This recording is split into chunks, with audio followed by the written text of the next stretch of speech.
A story of love, betrayal, and courage in Mumbai, 2015.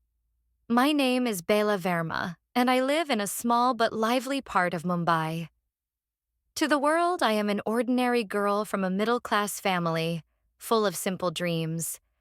But inside me lives a storm that has never stopped moving. I grew up among narrow streets, monsoon rains, and the restless hum of the city. I was gentle, shy, but full of curiosity and life.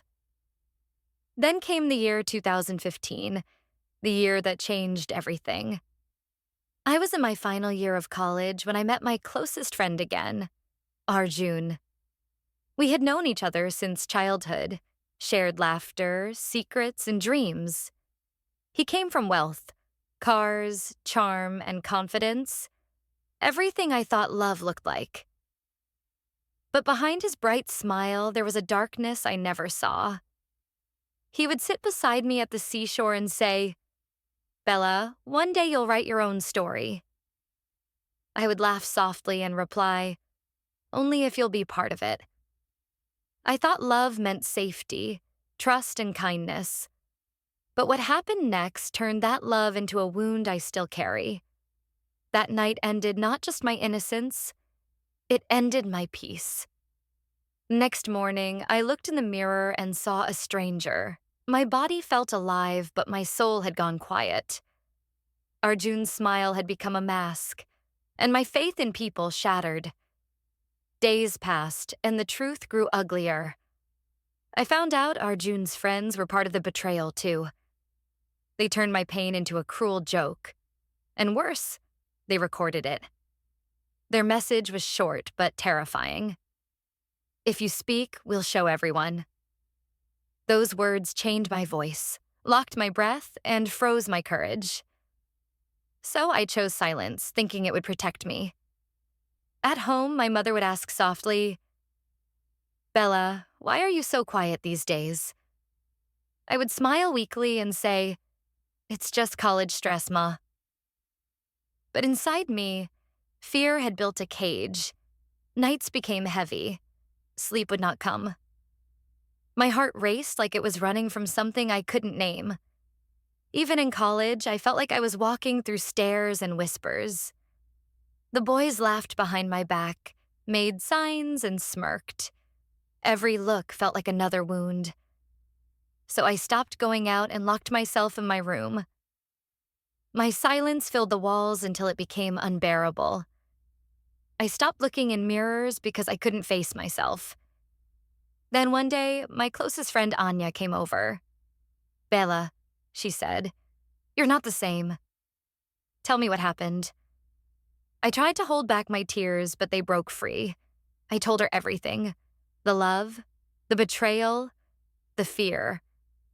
Anya sat still, her eyes wide with shock and pain. The next morning, she told my mother everything. My world broke open all over again. My mother's face was full of fear, sorrow, and anger. She took me straight to the hospital for tests. The doctor said softly, "This should go to the police." But my mother shook her head and whispered, "Let's end it here." People are cruel, Bella. They will blame you, not them. Her words crushed me, but part of me understood. For days, I stayed in my room, not eating, not sleeping. I kept asking myself, why did I trust him? Why did I believe in love? Until one night I stood before the mirror and said, "No more silence." The next day, I walked to the police station alone. I gave my statement, though every word burned. But even there, the stares were cruel and judging. An officer asked, "Why did you go there? Didn't you know what could happen?" Each question was like a slap, each look full of blame. I walked out feeling like the world had turned its back. That night, I decided something.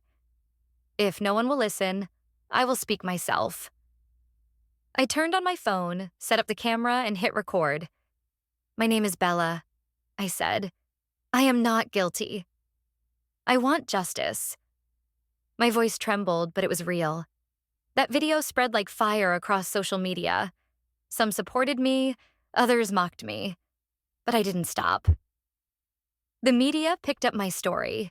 Lawyers came forward, NGOs offered help. Arjun and his friends were finally arrested. The courtroom became another battlefield.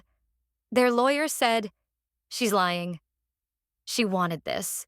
She's trapping them." I stood there shaking, but said, "I just want justice."